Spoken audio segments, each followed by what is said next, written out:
दोस्तों, भारत का प्राचीन इतिहास कई ग्रंथ और रहस्य से भरा हुआ है। इसके प्रत्येक पात्र अपने आप में एक रहस्य है जिसके बारे में ज्यादातर लोग जानते हैं। लेकिन कई रहस्य ऐसे भी हैं जिनके बारे में शायद कोई नहीं जानता। ऐसा ही एक रहस्य है जो कर्ण के मृत्यु के बाद भगवान श्री कृष्ण ने गांधारी को बताया था। वह रहस्य क्या है, तो आइए जानते हैं उसी के बारे में। दोस्तों, महाभारत का विनाशकारी युद्ध जब समाप्त हुआ तो गांधारी के सभी 100 पुत्र के शव उसके महल के परिसर में लाए गए। जब गांधारी ने महल के परिसर में अपने 100 पुत्रों को एक पंक्ति में सफेद वस्त्र में लिपटा देखा तो गांधारी को भारी दुख हुआ। वे वहीं पर बैठकर विलाप करने लगी। इसी बीच वहां भगवान श्री कृष्ण आ गए। भगवान श्री कृष्ण गांधारी का बहुत सम्मान करते थे। जब भगवान श्री कृष्ण शोक व्यक्त करने के लिए उसी के उद्देश्य से गांधारी के पास पहुँचे तो श्री कृष्ण को देखकर गांधारी को बहुत क्रोध आ गया। अब विलाप कर रही गांधारी ने श्री कृष्ण से रोते रोते कहा कि यह सब तुम्हारा ही किया हुआ है। गांधारी ने श्री कृष्ण से कहा, हे माधव, अगर तुम चाहते तो इस युद्ध को टाल सकते थे, लेकिन तुमने ऐसा नहीं किया।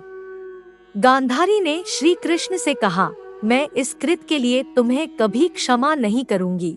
और भगवान श्री कृष्ण दोनों हाथ को जोड़कर गांधारी के सभी बातों को सुनते रहे।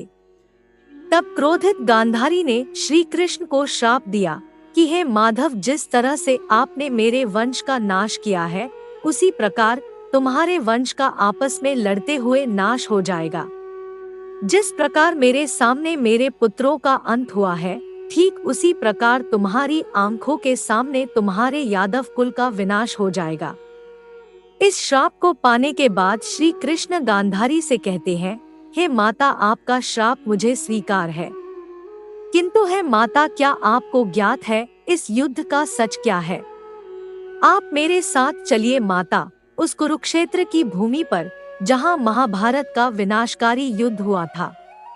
ऐसा कहकर भगवान श्री कृष्ण गांधारी को अपने साथ लेकर वहां पहुंचते हैं जहां महाभारत का युद्ध हुआ था, और वहां श्री कृष्ण गांधारी से कहते हैं कि माता, आपको सत्य का पता नहीं है और वह सत्य बताएगा यह व्यक्ति जिसकी आंखों ने महाभारत का हर एक क्षण और हर एक पल को देखा है, और वह है वीर बर्बरीक जो आपका पुत्र है।